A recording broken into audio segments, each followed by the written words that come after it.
Episode 6 की शुरुआत होती है एक कपल के साथ जो एक दूसरे से बहुत प्यार करते हैं, बट कुछ ही दिनों बाद वो लड़का उस लड़की को छोड़ चुका है और एक नई लड़की के साथ घूम रहा है। यानी दोस्तों, वो लड़का एक घटिया आदमी बन चुका है जो सिर्फ अब अय्याशी करता है, जिसे देखकर उसकी एक्स लवर को काफी दुख होता है क्योंकि वो उस लड़के से सच्ची मोहब्बत करती थी, लेकिन वो लड़का सिर्फ अय्याशी। एंड वो चली जाती है डायरेक्ट कोर्ट और यॉमिन को अपनी स्टोरी बताती है, लेकिन यॉमिन उसकी जज्बातों का रिस्पेक्ट करती है और उसे समझाती है कि तुम्हारा ब्रेकअप होना बहुत दुख की बात है, लेकिन कानूनन इसे हम जुर्म नहीं मान सकते क्योंकि किसी जुर्म को जस्टिफाइड डैमेज प्रूफ होना चाहिए। अब तक हार्ट ब्रेक का कोई लॉ ही नहीं बना है। अब यॉमिन की बातें सुनकर वो लड़की वहीं पे अपना शर्ट उतार देती है और अपने बैक की इंजरीज को दिखाती है, जहाँ बहुत ही ज्यादा डेडली वुंड्स बन चुके हैं जो कि अब ठीक भी नहीं हो रहे। दोस्तों, ये कोई फिजिकल वायलेंस या असॉल्ट का केस नहीं लग रहा है, बल्कि ये एक सैडिस्ट केस लग रहा था। मतलब ऐसा इंसान जो दूसरों को दर्द, तकलीफ या सफरिंग देकर खुशी फील करता हो। और वो लड़की एक मॉडल थी जिसका करियर भी बर्बाद हो चुका है क्योंकि उसके स्कार्स ठीक नहीं हो रहे थे। जिसके बाद वो लड़की यॉमिन से कहती है कि क्या आप अब भी मेरा केस नहीं लड़ोगी। मतलब आज फिर से एक और नया कॉम्प्लेक्स केस को डील किया जाएगा जो काफी इंटरेस्टिंग रहने वाला है। बस फिर क्या ही था, यॉमिन चली जाती है अपनी टीम के पास इस केस के बारे में डिस्कस करने, बट ये केस इतना आसान नहीं लग रहा था क्योंकि ये कोई फिजिकल वायलेंस वाला केस नहीं था, बल्कि एक इरोटिक रिलेशन वाला केस था। वो भी उस लड़के ने उस लड़की से रिटन कॉन्सेंट भी लिया था। इस तरह के इरोटिक एंड हीनस एक्ट्स के लिए अगर सीधे सीधे कहें तो उस लड़के को एक तरह का सेक्सुअल प्लेजर चाहिए था, उस लड़की को फिजिकली टॉर्चर और हर्ट करके। जो मुझे तो इस तरह के acts one kind of mental disorder लग रहे थे। दोस्तों, सिंपल सी बात है, आप अपनी लस्ट को पूरी करने के लिए एक लड़की को कम्प्लीटली एक ऑब्जेक्ट समझ लेते हो और इस तरह के वल्गर एक्ट्स को कोई लव कैसे कह सकता है। बट यहाँ पर एक प्रॉब्लम ये थी कि उस लड़के ने इसका रिटन कंसेंट ले लिया था। अब कंसेंट लेने के बाद इसे तो आप क्राइम मान ही नहीं सकते। इसलिए वो लोग डिस्कस करते हैं कि यदि विक्टिम का दिमाग सोचने समझने की हालत या स्थिति में ना हो और उसने अपना कंसेंट दे दिया हो तो ऐसे कंसेंट को इनवैलिड कहा जा सकता है। जैसे कोई नशे में या किसी को नाइफ के पॉइंट पर रख के कंसेंट लिया गया हो तो उसे वैलिड कंसेंट नहीं मानेंगे। अब यहाँ यॉमिन के दिमाग की बत्ती जलती है और वो कहती है एग्जैक्टली उसकी क्लाइंट के साथ भी ऐसा ही हुआ है। उसने भी वो कंसेंट एक इन्फ्लुएंस में आकर दिया है, यानी कि वो प्यार में थी और प्यार में एक इंसान सही फैसले नहीं ले पाता। प्यार में इंसान अंधा हो जाता है। प्यार में इंसान सही या गलत डिसाइड ही नहीं कर पाता। बट इस थ्योरी को सुनकर सारे लोग हंसने लगते हैं, बट वो फिर उन्हें समझाती है कि प्यार में हमारी रैशनल थिंकिंग काम ही नहीं करती, सही जजमेंट नहीं हो पाता। एंड ये सब कहीं ना कहीं लॉजिकल भी लग रहा था क्योंकि दोस्तों,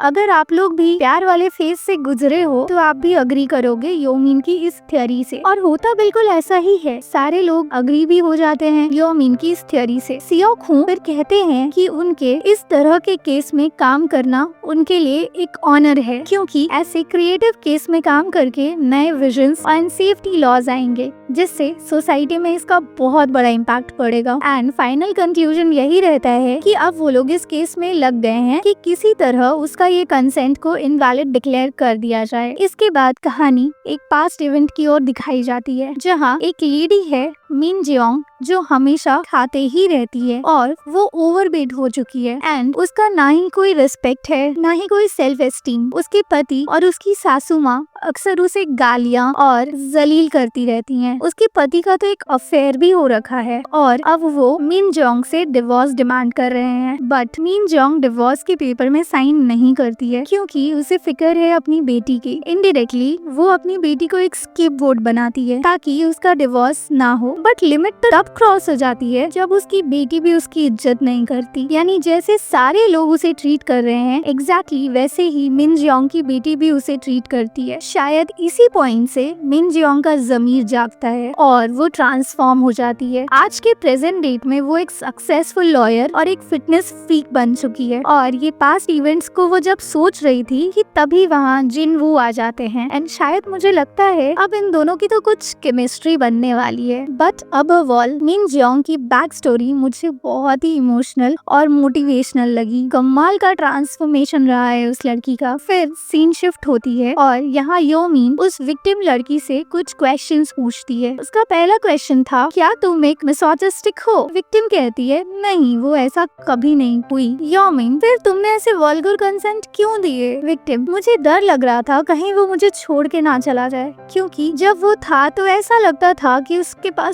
पूरी दुनिया है। यानी वो इतनी डीपली और मैडली लव में थी कि उसके सैडिस्टिक इरोटिक एक्ट्स के डिमांड को भी वो झेलते गई। उसे हर्टफुल नहीं लगा, जिसे सुनकर सियोक हूँ उस विक्टिम को कहते हैं कि प्यार ने तुम्हें ऐसा बना दिया कि एक डेंजरस, क्रूअल, इरोटिक एक्ट भी तुम्हें नॉर्मल लगा। यानी जब तुम प्यार में थी तो सच में तुम्हारे सोचने समझने की शक्ति बिल्कुल जीरो हो गई थी। प्यार जितना गहरा होगा, कमजोरी उतनी ही ज्यादा होगी। प्यार के सामने लोग कमजोर हो जाते हैं, एंड ऐसा किसी के साथ भी हो सकता है। यानी इनडायरेक्टली तुमने जब वो कंसेंट साइन किया था तब तुम मेंटली स्टेबल नहीं थी, बल्कि एक इन्फ्लुएंस में थी। अब आता है डी डे, यानी जहाँ की मैंने आपको पहले भी बताया था कि कोरिया में कोर्ट जाने से पहले दोनों पार्टीज एक दूसरे से नेगोशिएशन या सेटलमेंट करने चाहते हैं। इसलिए उस ऑफेंडर को बुलाया जाता है ताकि उसे कॉम्पनसेशन मांगा जा सके, और वो अपने लॉयर के साथ आता है। बट वो आकर यो मिन से अकेले में बात करना चाहता है, जिसे सुनकर सियोक हूँ एंड सियोंग चैन दोनों ही शॉक्ड रह जाते हैं, क्योंकि कहीं न कहीं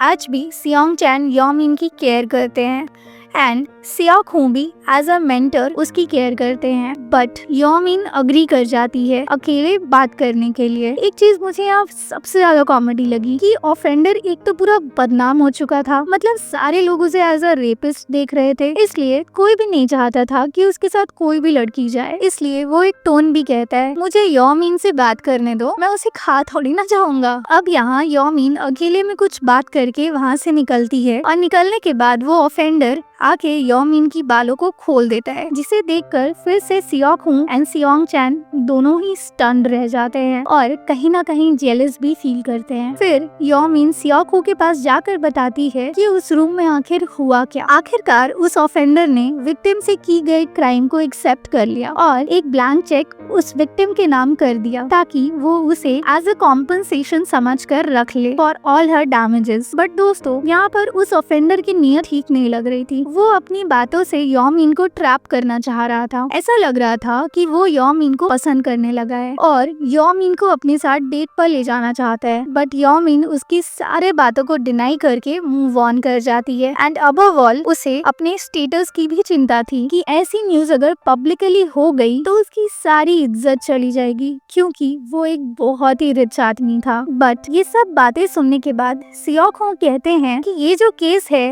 वो सिर्फ एक लीगल मैटर नहीं है, बल्कि एक इमोशनल स्ट्रगल भी है। जैसे एपिसोड 1 में उसने बताया था कि जब इंसान का दर्द इतना बढ़ जाता है कि वो समझते हैं कि उसे हैंडल करना पॉसिबल नहीं है, तब लोग ऐसे लॉ सूट्स की तरफ जाते हैं। सियोक हूँ की गाइडेंस थी कि एनडीए यानी नॉन डिस्क्लोजर अग्रीमेंट दोनों के लिए फेयर होना चाहिए, ना कि एक तरफ। यानी विक्टिम चाह रही थी कि उसका ब्रेकअप एक डिग्निटी के साथ एंड हो और हमेशा के लिए ऐसे इंसान को भूल जाना चाहिए। विक्टिम अपनी जिंदगी में काफी स्ट्रॉन्ग है। ऑफेंडर के सामने वो अपना हक रखती है और अपने टर्म्स पे एनडीए साइन करती है। एंड यहाँ पर फिर से एक बार यो मिन इस कॉम्प्लेक्स केस को जीत जाती है। इस बार ऑफेंडर, जो पहले यो मिन के साथ फ्लर्ट कर रहा था, उसके पास फिर से जाता है और चीप बातें करने लगता है, एक तरह से बिलो द बेल्ट बातें करने लगता है, जिसे सुनकर यो मिन उसे एक घटिया इंसान कहकर सुधर जाने की हिदायत देकर वहाँ से चली जाती है। रात को जब सियोक हूँ घर वापस आते हैं, एक अनएक्सपेक्टेड विजिटर उनका इंतजार कर रही होती है। यहाँ सस्पेंस बिल्ड हो रहा है, कौन हो सकता है आखिर ये विजिटर जो उसे सरप्राइज देने आया है। इसी के साथ ये कमाल का एपिसोड यहीं एंड होता है। मिलते हैं नेक्स्ट एपिसोड में। Till then take care, thank you.